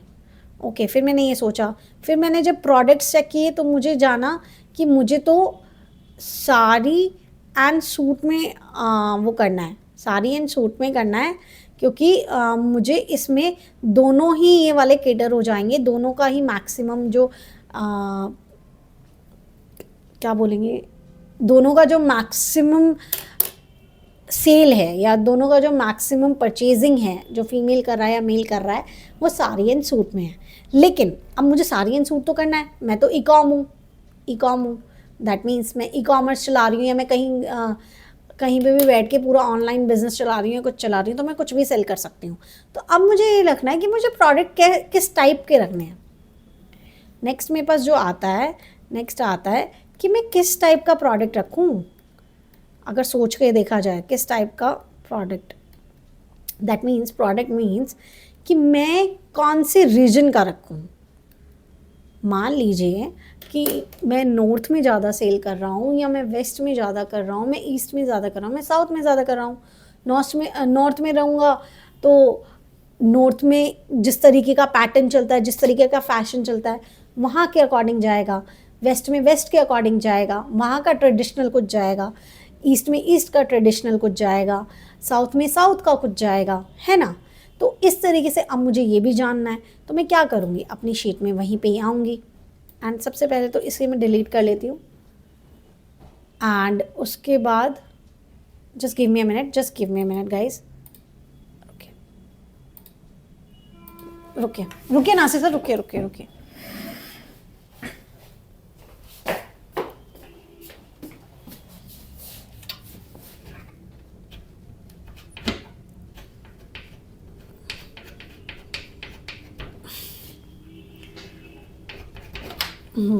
आ जाइए, मुझे डर लगता है ऐसे कोई भी, मतलब पूरा बिल्डिंग खुली हुई है ना, ऐसे कुछ सिक्योरिटी तो नहीं है। करवा दो, मैं हमेशा अपना सब कुछ लॉक करके बैठती हूँ, स्टूडेंट्स भी आते हैं। ओके, मैं स्टार्ट कर रही हूँ अपनी class. Sorry guys, sorry for the inconvenience. Okay, चले, हम कहाँ थे, हम बात कर रहे थे रीजन की। तो देखिए, अगर हमें रीजन जानना हो देन मैं इसे भी एक बार के लिए डिलीट कर लेती हूँ, या फिर चलो इसे साइड में रख लेते हैं, ठीक है, यहाँ पे। एंड मैंने इस पर क्लिक किया, फिर लिस्ट आ गई है। मुझे रीजन जानना है तो मैं कॉलम में रख सकती हूँ। तो यहाँ पे मुझे ये रीजन देखने में दिक्कत आ रही है बिकॉज हमारे रीजन बहुत सारे हैं। मुझे अभी पता लगा हमारे रीजन बहुत सारे हैं, तो हम इसे यहाँ पे भी रख सकते हैं। तो अभी रीजन उसके अंदर आना है पर्टिकुलर प्रोडक्ट में, तो मतलब ये भी मुझे ज़्यादा बेहतर नहीं दे रहे हैं। तो मैं एक काम करती हूँ, मैं इसे हटा देती हूँ। कैटेगरी को तो मैं रोज़ में रख लेती हूँ, सॉरी कैटेगरी को तो मैं रखती हूँ कॉलम्स में कि पर्टिकुलर कैटेगरी का है। इसको करती हूँ मैं डिलीट। ओके, एंड मैं इस पर क्लिक करके अब एक नया स्लाइसर इंसर्ट करती हूँ, जो कि स्लाइसर होगा हमारे रीजन का। ओके, यहाँ से अब देखो। अच्छा, मुझे तो टोटल सेल जाननी है, तो मुझे कैटेगरी से भी मतलब नहीं है। अगर मैं चाहूँ तो मैं प्रोडक्ट को हटा सकती हूँ कि मुझे पर्टिकुलर प्रोडक्ट से मतलब नहीं है। कैटेगरी को यहाँ रखो। सबसे पहले रीजन का देखो, कौन सी रीजन में से ज़्यादा सेल हो रही है। रीजन को भी यहाँ रखें, कैटेगरी को यहाँ रख दें, अभी भी पता लग जाएगा। दैट्स बेटर कि मैंने कैटेगरी यहाँ रख दी। एक बार के लिए मुझे कैटेगरी पता लग जाए। मुझे पता है कि मेरा फैशन वाला कैटेगरी है, फैशन में ज़्यादा है, तो यहाँ पे मुझे यहाँ से रीजन का पता लग जाएगा। मुझे इसको भी अगर मैं करना चाहती तो स्लाइसर जो था ना अपना बिल्कुल ठीक था। हमें जो स्लाइसर लगाना था हमें कैटेगरी का ही लगाना था। ओके किया, और हमने इसको यहाँ किया। हमें फैशन का बता दो भाई, क्योंकि हमें पता है हम फैशन में कर रहे हैं, हमें फैशन में इन्वेस्ट करना है। फैशन में चेक करो कौन सा वाला सबसे ज़्यादा कर रहा है। सबसे ज़्यादा मुझे ये दिख रहा है नॉर्थ में, नॉर्थ में सबसे ज़्यादा हो रहा है ना, नॉर्थ में सबसे ज़्यादा हो रहा है। अब हमें सिर्फ नॉर्थ पे फोकस करना है, एंड नॉर्थ के बाद अगर मैं किसी चीज़ पे फोकस करना चाहती हूँ तो मैं साउथ पे कर लूँगी। ओके, तो नॉर्थ एंड साउथ के बारे में मैं जानना चाहती हूँ कि मुझे कौन कौन सा सिटी एंड कौन कौन सा ट्रेडिशन मुझे वहाँ का करना है। तो सबसे पहले मुझे क्या पता लग गया है कि कौन से रीजन में बात बनेगी। सबसे पहले नॉर्थ में। देखिए, इसीलिए आपको चीज़ें सोच समझ के इधर उधर करके देखनी पड़ेंगी और उसी तरीके से आपको आंसर्स मिल जाएंगे। साउथ, ठीक है। अब मुझे नेक्स्ट क्या जानना है कि कौन सा सिटी, कौन से सिटी में। तो अभी मैं कैसे जानूंगी, देखो करके देखते हैं। ठीक है, नॉर्थ का करना है ना, फिक्स हो गया है ना, तो ओके, काम करो, इसको क्लिक करो, एक और इंसर्ट कर लो जो अभी इंसर्ट किया था, which is region, and okay कर लो, सो दैट यहाँ पे ना कुछ करने की ज़रूरत नहीं पड़े। मुझे नॉर्थ सेलेक्ट करना है, नॉर्थ आ गया, लेकिन यहाँ पे मुझे क्या चीज़ चाहिए, अब सिटी चाहिए। सिटी को मैं रोज़ में लेकर आई, रीजन को मैंने यहाँ से निकाल दिया। अच्छा, नॉर्थ की सिटीज़ आ गई हैं गाइस, फैशन के अंदर नॉर्थ के अंदर उसकी सिटीज़ आ गई हैं। अब इसमें देख सकते हो कौन सबसे ज़्यादा कर रहा है, कौन सबसे ज़्यादा कर रहा है वो आप चेक कर सकते हो। आगरा सबसे ज़्यादा कर रहा है, अमृतसर कर रहा है, देहरादून सबसे ज़्यादा कर रहा है। आप यहाँ, हाँ जी मैम मैं कह रहा था कि जैसे कि हम लोग इन सब में अमाउंट में कौन सा बड़ा है, तो उसमें कोई फॉर्मूला लगा के कर सकते हैं क्या, जैसे आपने अभी निकाला रैंक, रैंक लगा के ना, ठीक है। देखिए ना, यहाँ equals to rank tab number. देखो, इस पिवट को नेम नहीं दिया हुआ है तो इसलिए इतना बड़ा वो आ रहा है। करके देखते हैं यहाँ पे लग जाता है क्या, और उसको चेक कराना है इनमें।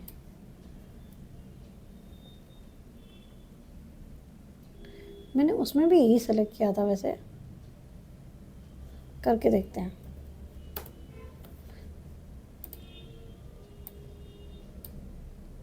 हाँ, नहीं हुआ ना, मैं उसको भी सेलेक्ट किया था, रुको।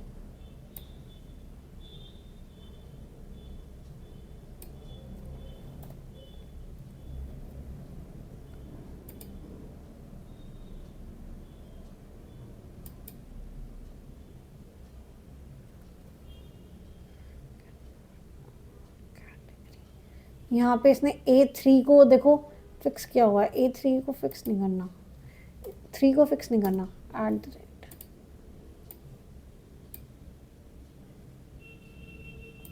क्यों नहीं दे रहा भाई,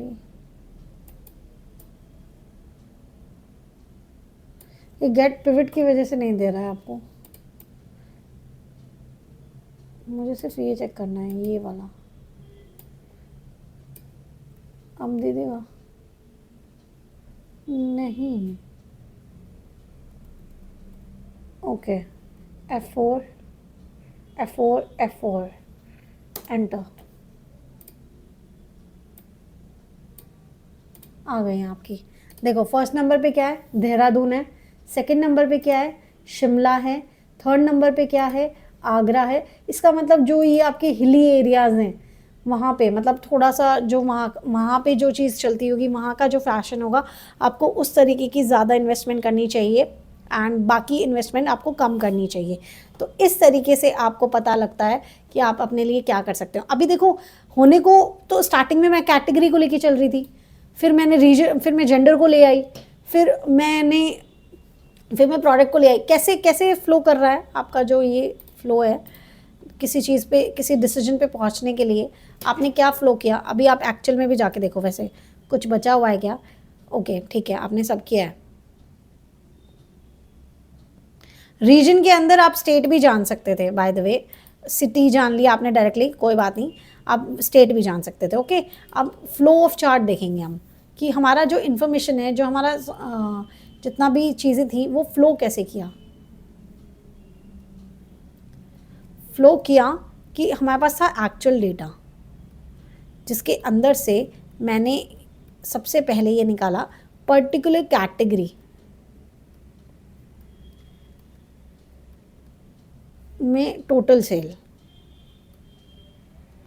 तो आंसर मेरे पास आया फैशन।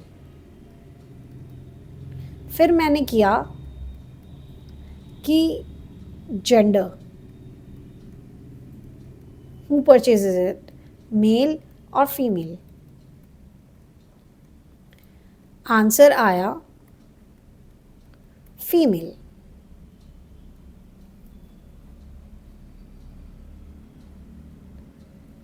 फिर मैंने देखा काउंट ऑफ कस्टमर्स कितनी ज़्यादा आती है, वैल्यू में ज़्यादा फ़र्क पड़ रहा है कितना, मेल और फीमेल। तो मेरे पास आंसर आया female, but then male.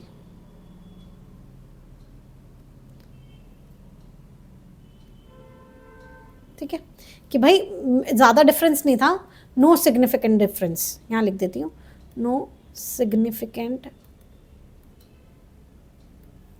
Difference.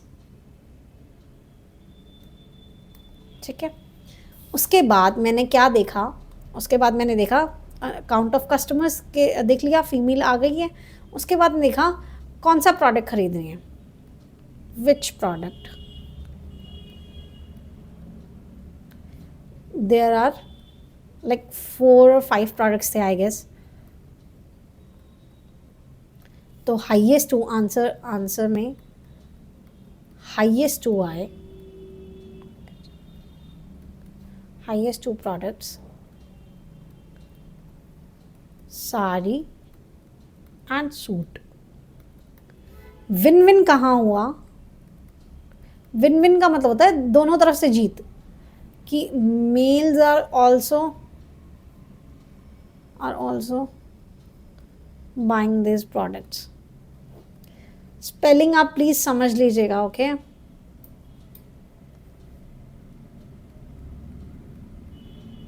तो ये आपके लिए विन विन सिचुएशन थी। अच्छा, प्रोडक्ट जान लिया, उसके बाद आपने जाना विच रीजन। तो आपने रीजन जाना, एन नंबर ऑफ रीजन थे वहाँ पे। तो आंसर आपको मिला कि नॉर्थ रीजन सबसे ज़्यादा सेल कर रहा है। ठीक है, हमने स्टेट नहीं जाना, आप जब प्रैक्टिस करेंगे तो आप स्टेट भी कर लीजिएगा। जैसे आपका रीजन किया है वैसे सिटी किया है वैसे स्टेट किया करना होगा, आप करके देखिएगा। इन एनी केस अगर नहीं होता है तो फिर मैं हूँ ही, उसमें कोई दिक्कत नहीं है। विच स्टेट मैं लिख देती हूँ यहाँ पे, ऑल्दो हमने किया नहीं, मैं खुद बता रही हूँ आपको, बट जैसे सिटी किया है वैसे स्टेट भी होगा, ओके। विच स्टेट, तो यहाँ पे एन नंबर ऑफ स्टेट्स थे, उसमें भी एक बार करके देख लेते हैं ताकि मुझे आंसर भी पता लग जाए। ठीक है, कौन सा स्टेट आया होगा, है ना। मैं रीजन लिया,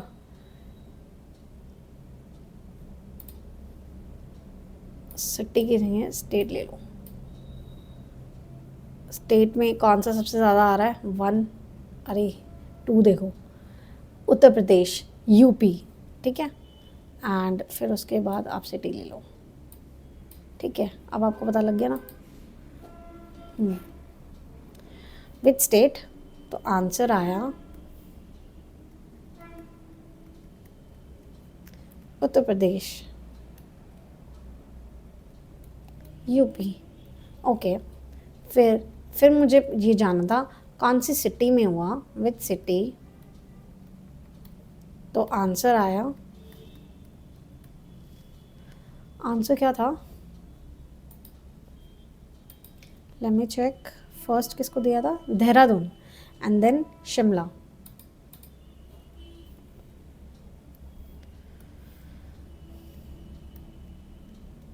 देहरादून और शिमला। ठीक है, ये आपको सिटी पता लग गई है। अब आप उसके अकॉर्डिंग अपने लिए चीज़ें कर सकते हो, आप अपना जो भी एक्सपेंशन करना है उस अकॉर्डिंग कर सकते हो। तो आपका फिर आपने यहाँ पे क्या बना लिया डिसीजन मेकिंग। यहाँ पे आप बनाएंगे डिसीजन।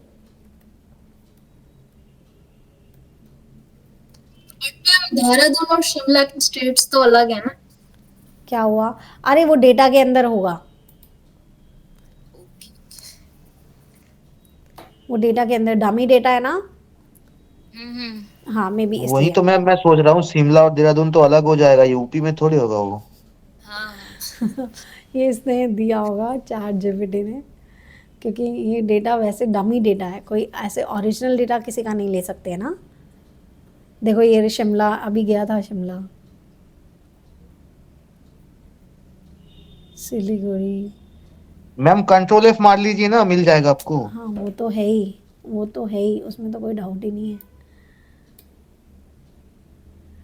बट वैसे दिख जाता तो फिर देख लेती मैं।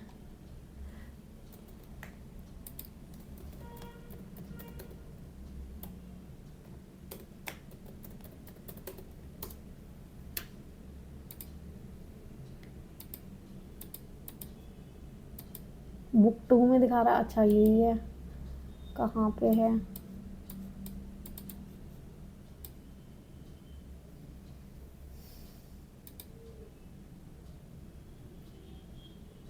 मुझे सर नज़र नहीं आ रहा है। G111 ये रहा, शिमला हिमाचल प्रदेश। कहीं तो एक जगह लिखा होगा मे बी, ये तो हिमाचल प्रदेश में दिखा रहा है, फिर वहाँ शिमला क्यों आ गया? हर जगह हिमाचल प्रदेश में है क्या? G31 हिमाचल प्रदेश, यहाँ G69 269 ओके हिमाचल प्रदेश। फिर इसने ऐसे क्यों दिखाया? नॉर्थ के अंदर, रुको, नॉर्थ के अंदर ये स्टेट को भी मैं ऐसे करती हूँ, काम करती हूँ, अब आपको दिख जाएगा। शिमला शिमला शिमला शिमला शिमला, अब नहीं दिखा रहा इसमें, तब क्या दिक्कत हो गई थी फिर से? स्टेट नहीं मैम, शिमला है, नीचे था वो, हिमाचल प्रदेश में ही था। था। तो हाँ। एक बात बताएं, जब मैं सिटी का देख रही थी तो फिर इसने शिमला क्यों दिखाया मुझे? शिमला देखो ये दिखा रहा। मैं एक बार रैंक दोबारा लगा के देख अच्छा अच्छा, मैं बताती हूँ क्यों दिखाया, क्यों दिखाया, रुक जाओ मैं बताती हूँ। एक बात बताओ, हम क्या देख रहे हैं? Category, fashion, region, north. मैंने कहीं स्टेट दिया है जो उसने खाली स्टेट चूज करना था? समझे मेरी बात? वो नॉर्थ में, हिमाचल भी तो नॉर्थ में ही आता है। अब देखना, अब नहीं देगा वो, अब करो। क्या था? उत्तर प्रदेश आ गया आपका आंसर, आगरा एंड वाराणसी। वो तो नॉर्थ में हाईएस्ट दे रहा था ना, नॉर्थ की सिटी में हाईएस्ट। समझे आप लोग? हाँ यहाँ ये मैं भी देखने में मिस्टेक कर रही थी, तो यहाँ पे शिमला नहीं आएगा, मैं अभी हटा देती हूँ, वाराणसी आएगा।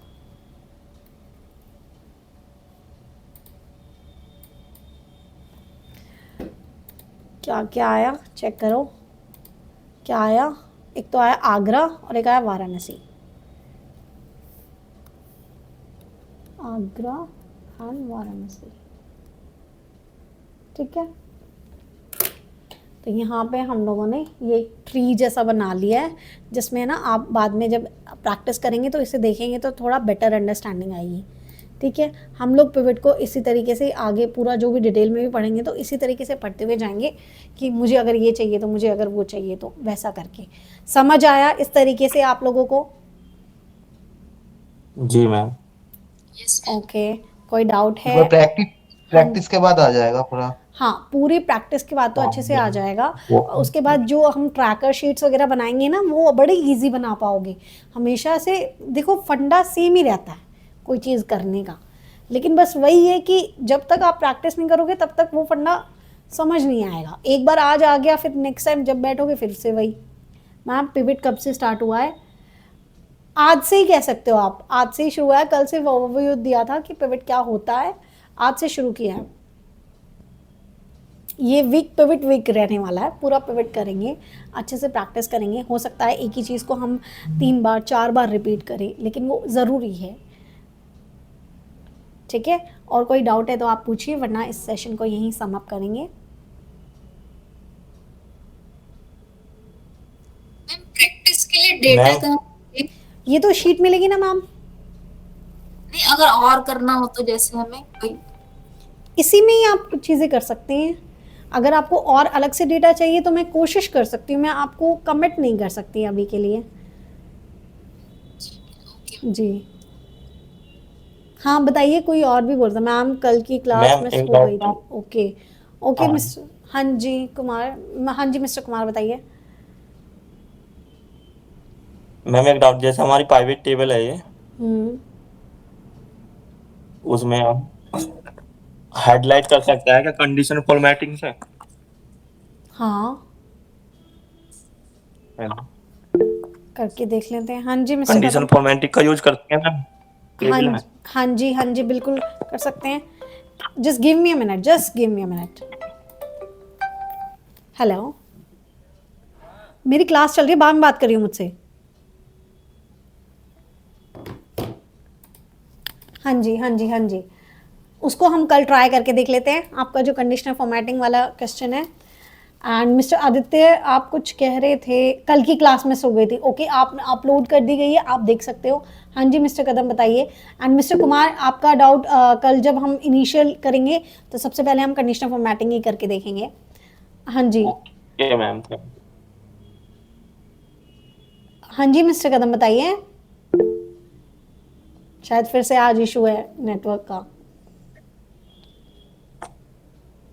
कोई बात नहीं, आप मुझे टेक्स्ट कर दीजिएगा, कोई दिक्कत नहीं है, मैं वहाँ पे देख लूँगी और आपको रिप्लाई कर दूँगी। किसी और का कोई डाउट है तो प्लीज़ पूछ सकते हैं।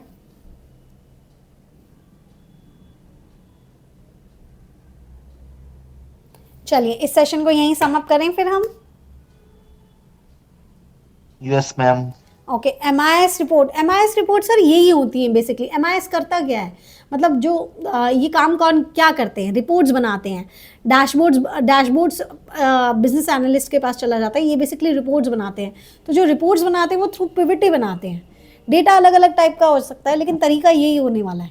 तो MIS की रिपोर्टिंग भी ऐसे ही होती है। जब आप पूरा पिवट सीख जाएंगे, आप खुद कहेंगे कि हाँ मैं MIS रिपोर्टिंग खुद से कर सकता हूँ। वो सिर्फ एक नाम अलग से दे दिया है, रिपोर्टिंग तो वही है, रिपोर्ट्स तो वही है कि डेटा में से कुछ चीज़ें आपको निकाल कर आंसर करनी है। अब मैं आपको वो चीज़ें भी सिखा रही हूँ कि कैसे चीज़ों को देखते हैं और कैसे आंसर्स को सोचते हैं। मैम मुझे लगता है कि MIS रिपोर्ट एक में एक्सेल का पूरा शीट होता है जिसमें आपने वर्किंग किया है, और एक में आप अंडरस्टैंडिंग के लिए पीवट लगा के ये सब कुछ लगा के आप करते हैं, शायद सी वही होता है। MIS करता क्या है बेसिकली, वो सारा डेटा गैदर करता है, गैदर भी खुद ही करता है, एंड फिर रिपोर्ट्स भी खुद ही बनाता है। तो जो आप बात बोल रहे हो ना वो बिल्कुल सही है कि अभी जो मैंने डेटा बनाया, अब मैं कहूँ कि ये डेटा मैंने ही जाकर या मैंने ही चीज़ें चेक कर उसको लिखा है, वही डेटा मैंने बनाया है। तो इसका मतलब मैंने MIS वाली चीज़ की है कि ये डेटा मैंने बनाया है और उस पर अब मैं रिपोर्टिंग कर रही हूँ। MIS का काम यही है। तो इन्हीं, चाहे ऐसे देख लो चाहे वैसे देख लो, करना वही पड़ रहा है कि आपके पास डेटा है और डेटा से रिपोर्टिंग कर रहे हैं। मैं मैक्सिमम आपको क्या सिखा सकती हूँ, रिपोर्टिंग करना। पिवट में आप क्या सीख सकते हो, रिपोर्टिंग करना। डेटा गैदर तो आप ऑर्गेनाइजेशन में अलग अलग लोगों से बात करके अलग अलग चैनल से अलग अलग तरीकों से गैदर करेंगे। हाँ जी मिस्टर चौरसिया बताइए। मैम इसके बाद डेटा एनालिस्ट पे इसका यूज होगा, पिवट का डेटा एनालिस्ट में? हाँ, हम डेटा एनालाइज करते हुए तो चलेंगे पूरा, कि डेटा एनालिसिस के लिए तो पिवट किया जाता है। अगर आज मैं डायरेक्टली आपको ये बताती कि देखो कैटेगरी को रो में रख लो, उसको कॉलम में रख लो, आंसर आ जाएगा, तो अंडरस्टैंडिंग बनती, वो समझ नहीं आता। वो लगता हाँ ठीक है, फिर इसको ड्रैग करके ही तो रखना है, तो ये तो कर लेंगे। इसीलिए मैंने वो एग्जाम्पल लेके चला कि अगर मैं खुद का कोई बिजनेस कर रही हूँ और मैं ई-कॉम में हूँ और मेरे पास ये कैटेगरीज हैं, ये सब कुछ है, तो अब वो ट्री ना धीरे धीरे जब आप 1-2 बार प्रैक्टिस कर लोगे आपके दिमाग में आ जाएगा। एंड ये ट्री रख लो दिमाग में, क्योंकि यही ट्री आपकी हर रिपोर्ट का एक वर्जन है कि बस ऊपर की हेडिंग्स चेंज होंगी, सोचने का तरीका वही रहने वाला है कि इसके अंदर ये होता है। आप सोच के देखो ना, आप डायरेक्टली प्रोडक्ट पे तो नहीं पहुंच जाओगे, प्रोडक्ट से पहले आप कैटेगरी पिक करोगे, है ना। तो सिंपल सी चीज़ है, आपके पास कोई और डेटा आ गया तो आप भी ये सोचोगे मैं डायरेक्टली इससे तो पिक नहीं करूँगा, इससे पहले वाला कंपोनेंट तो जान लो। आज चाहती तो मैं डायरेक्टली प्रोडक्ट का भी बता सकती थी, कौन सा प्रोडक्ट सबसे ज़्यादा बिक रहा है, आंसर तो मुझे उसका भी मिल सकता था। लेकिन हमने ऐसे किया क्या? हमने ऐसे नहीं किया। हमने किया कि पहले मैं कैटेगरी तो जान लूँ, पहले मैं ये तो जान लूँ मेल या फीमेल ज़्यादा वो कर रहे हैं, तब मैं जाऊँगी ना मैं अंदर उसके कि कौन सा प्रोडक्ट बिक रहा है। पहले ही सारी सूट देख लेती, फिर वो मेल फीमेल पे आती तो स्टोरी इधर उधर घूम रही होती। स्टोरी मेकिंग सीखो, रिपोर्टिंग कुछ नहीं है, स्टोरी मेकिंग हो गई ना, आपने उसमें कहानी बना ली तो रिपोर्ट भी बन जाएगी। Okay ma'am, okay. जी हाँ जी मिस वर्मा बताइए। मैम ये कोर्स MIS एनालिस्ट के लिए सफिशिएंट है? क्या चीज़? पिवट? MIS एनालिस्ट के लिए ये कोर्स सफिशिएंट है? हाँ, हम जितनी भी चीज़ें करेंगे ना वो ही चीज़ें MIS भी अपनी रिपोर्टिंग के लिए वही चीज़ें करते हैं, वही फॉर्मूलाज यूज़ करते हैं। तो हम उस कैटेगरी में फिर अप्लाई कर सकते हैं इस हाँ कोर्स के बिल्कुल बाद? कर सकते हो, बिल्कुल कर सकते हो। आपको जितने भी फॉर्मूलाज अब हम आगे भी करेंगे वो आ जाएंगे ना, वही फॉर्मूलाज को वो यूज़ करके अपनी रिपोर्टिंग करते हैं, आप बिल्कुल कर सकते हो। मैम और किसी फील्ड में, जैसे एक तो ये समझ आया आज, और किस में हम कर सकते हैं इस कोर्स के बाद? देखिए इस कोर्स के बाद ना अगर जैसे कोई बड़ी चीज़ में जाना है, जैसे बिजनेस एनालिस्ट हो गया, ऐसी चीज़ें हो गई, तो इसके लिए तो आपको और स्किल्स भी चाहिए। एंड टू बी ऑनेस्ट ये सिर्फ लोग कहते हैं, ये कहने में आता है कि अगर आपके पास ये क्वालिफिकेशन नहीं है तो भी आपने ये स्किल सीख लिया है कि एक्सेल सीख लिया है, पावर BI सीख लिया है, टैब्ल्यू सीख लिया है या SQL सीख रहा है तो आपके लिए जॉब ही जॉब है। नहीं है, टू बी ऑनेस्ट नहीं है। बहुत मुश्किल से ढूंढने के बाद कुछ मिलता है और वो भी एंट्री लेवल या इंटर्न वाला मिलता है, क्योंकि जो बिजनेस एनालिस्ट वाली चीज़ें ना वो मैक्सिमम कैंपस रिक्रूटमेंट करते हैं और वहाँ से उन्हें पिक करते हैं जिन्होंने कोई MBA किया होगा, जिसका स्पेशलाइजेशन होगा या कुछ, या फिर जहाँ से वो बड़े बड़े कोर्सेज करते हैं और वो लोग कहते हैं ना हम आपको जितने भी कोर्सेज हैं ना, आप डेटा एनालिस्ट में जाके वो आपको कहेंगे कि हम आपको असिस्टेंस देंगे, तो वो बेसिकली आपको बता देते हैं यहाँ जॉब है। बट बहुत रेयर चांस होता है, अगर आपका एक्यूमेंट बहुत अच्छा है ना बिजनेस को लेकर, आपको बिजनेस की समझ बहुत अच्छी है, आपको बिजनेस के फंडास बहुत क्लियर हैं, तो आपका वहाँ नॉलेज के बेस पे एंड स्किल के बेस पे हो सकता है। लेकिन अगर सोचे ना कि हमें कोई पर्टिकुलर सेक्टर का क्वालिफिकेशन नहीं है, तब डायरेक्टली चले जाए। हाँ जी हाँ जी। ये जो डेटा है ये P2P से रिलेटेड है क्या? P2P P2P जो बिजनेस मॉडल होता है उससे रिलेटेड है क्या ये? मतलब ये डेटा, बहुत सारा मॉडल, ये डेटा डमी डेटा है, ठीक है। ये बिल्कुल ऐसे सोच के नहीं बनाया हुआ कि ये इस तरीके से बनाया जाएगा, ये बस आपको समझाने के लिए बनाया हुआ है।